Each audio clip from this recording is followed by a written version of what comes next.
Because the AP Calculus test is only a few weeks away, I thought that today we'd tackle one of the 2022 AP Calculus A/B free response no calculator questions.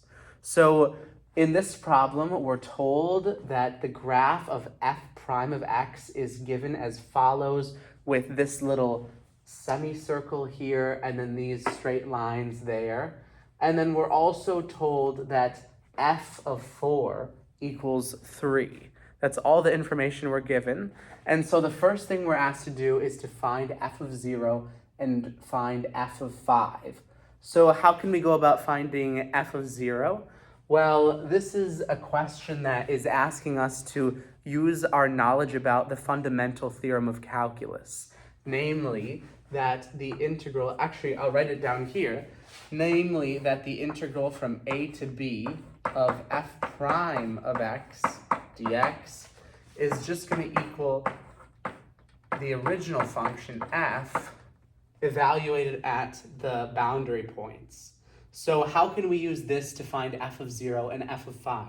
Well, let's just say, immediately we can say that the integral from, say, 0 to 4 of f prime of x dx is going to be equal to f of 4 minus f of 0. So, okay, cool. Well, let's isolate what we're trying to find. We're trying to find f of 0. So let's move this to this side of the equation and move the integral to the right side of the equation. So we know f of 0 is then going to be f of 4 minus the integral from 0 to 4 of f prime of x. Okay, perfect. Well, the reason I used 4 here is because we already know f of 4. We know that f of 4 equals 3. So let's go ahead and put in 3 here for f of 4. And then we also know that we can find the area under f prime of x from 0 to 4. That's just going to be the area of this semicircle.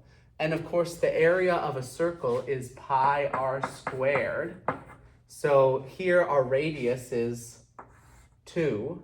So it's going to be pi times 2 squared. And because it's a semicircle, it's going to be 1/2. So this half is going to cancel with one of these. So the area of this semicircle is just 2 pi. Pi times 2, 2 times pi. But it's actually negative because we're below the x-axis. So these are all negative y values. So the area underneath this semicircle is negative 2 pi. So let's plug in negative 2 pi for that integral, right? Negative 2 pi. Okay, perfect. So our final answer is that f of 0 is 3 plus 2 pi. And because we didn't have a calculator, we're just going to leave it like that. Okay, perfect. Next, let's find f of 5. Let's just use the same idea. So here we know that the integral from 4 to 5 of the derivative is going to equal f of 5 minus f of 4. Okay, perfect. Same idea. We know that moving everything around, we now know that f of 5 is going to be f of 4 plus this integral. Okay, well, what is f of 4? Well, that's going to be 3. And then what is the area under f prime from 4 to 5? Well, that's going to be the area of this little triangle right here. And, you know, we really don't even have to do any math here. We can just see that this is half of a unit square. Because, you know, if you think about it, this line is just a perfect, you know, one-to-one slope line because it runs from 4 to 6, that's 2. And then in the same span, it rises 2. So it goes from 0 to 2 in the y direction. So rise over run is just it's 1. So it's a perfect 45-degree line. So it just cuts this unit box right in half, right? So the area under here is just 1/2. So let's plug this in here. So we know it's 3 plus 1/2, and that's gonna then be equal to 7/2 if you commonize those denominators. Okay, perfect. So we've solved part A of this problem. Then let's look at part B. It asks us to find the x values, specifically the x values of the inflection points of f of x. So what are the inflection points of f of x? Well, the inflection points of f of x are where its concavity changes. So what does that mean? Well, that specifically means where f double prime of x changes its sign. So that's where the second derivative of f changes sign. Well, where will the second derivative change sign? Well, the second derivative changes sign whenever the first derivative, f prime, changes its direction. So where on this graph does f prime change direction? At what x values does it change direction? Well, obviously it changes direction here because it's decreasing and then increasing. So at x equals 2. And also it changes direction here at x equals 6 because we're increasing and then decreasing. So, boom, that's it. That was an easy problem. Inflection points occur at the x values 2 and 6. Okay, now moving on. Part C, it says let g of x equal f of x minus x. So where on the interval that f of x is, or f prime of x is defined, from 0 to 7, is g decreasing? Well, where is any function decreasing? Well, any function is decreasing when its first derivative is negative. So let's just find the first derivative of g. So we know that g prime of x is going to be, well, let's just differentiate both terms here, is going to be f prime of x minus 1. Okay, so the derivative of g is f prime minus 1. Okay, perfect. So where is g prime negative? Well, it's going to be wherever f prime minus 1 is negative, or easier is wherever f prime is less than 1. Well, where is f prime less than 1 here? Well, let's draw our 1 across here. Okay, well, it looks like f prime is going to be less than 1 from x equals 0 to x equals 5, right? Because past 5, we go above. Our triangle here goes above y equals 1. But from 0 to 5, we're below this 1 line. So it looks like g is going to be decreasing from 0 to 5. 0 is less than x is less than 5. And that's because, g's derivative is negative there. Okay, perfect. And then let's take a look at the last problem here. It says, let's find the absolute minimum of g of x on the interval from 0 to 7. Okay, so again, let's take a look and see if g of x equals f of x minus x, g will have its absolute extrema either at the endpoints of the interval or at the places where its derivative equals 0.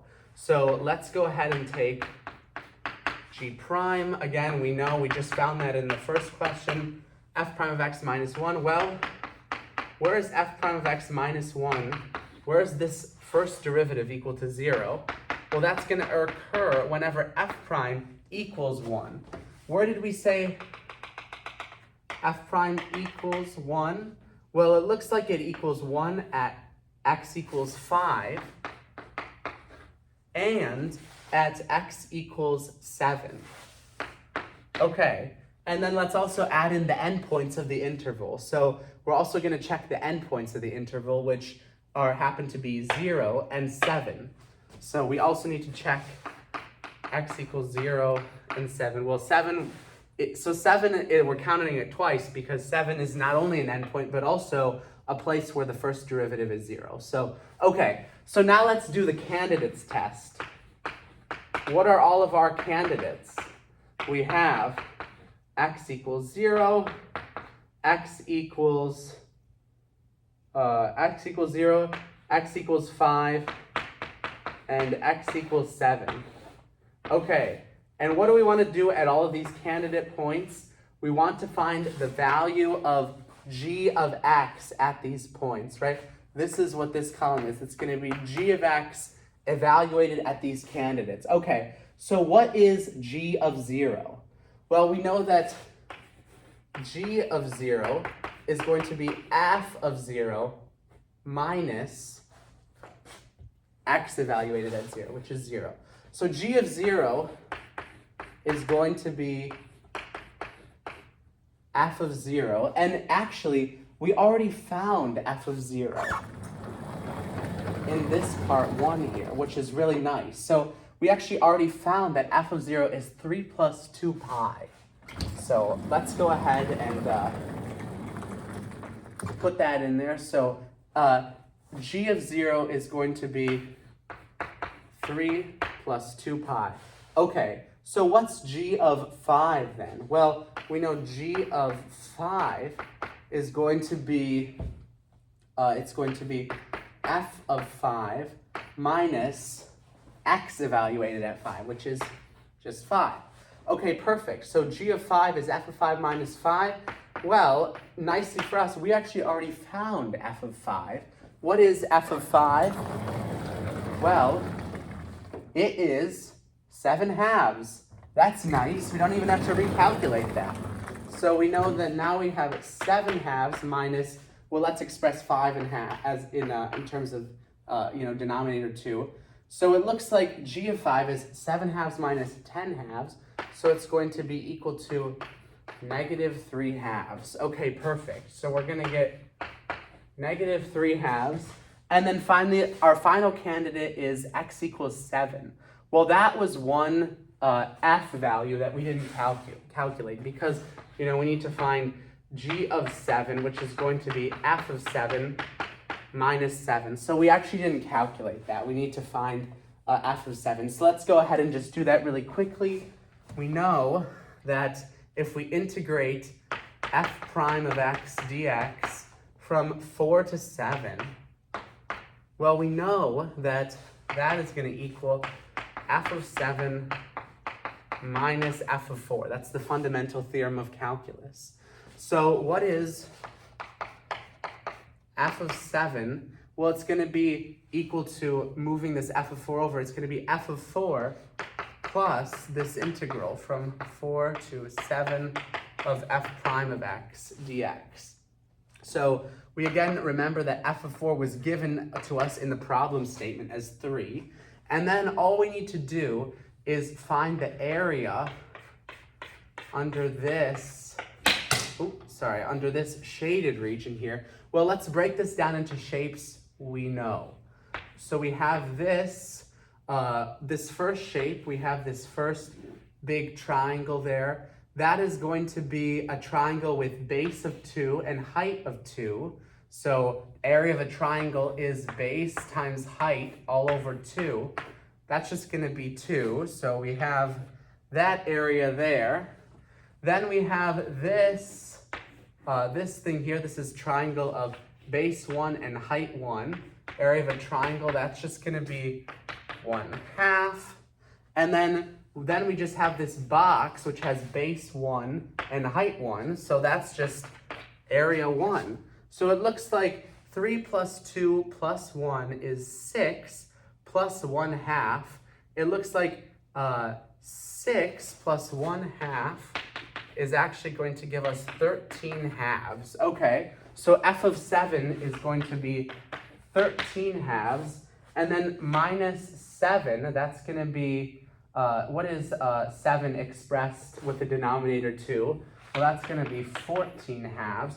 13 halves minus 14 halves is negative 1 half. So we get negative 1 half. So it looks like all of our candidates, the lowest candidate value that we have is right here. So our final answer is that our absolute minimum value of g of x occurs at the point x equals 5 and has a value of negative 3 halves. This is our final answer for the absolute minimum of g.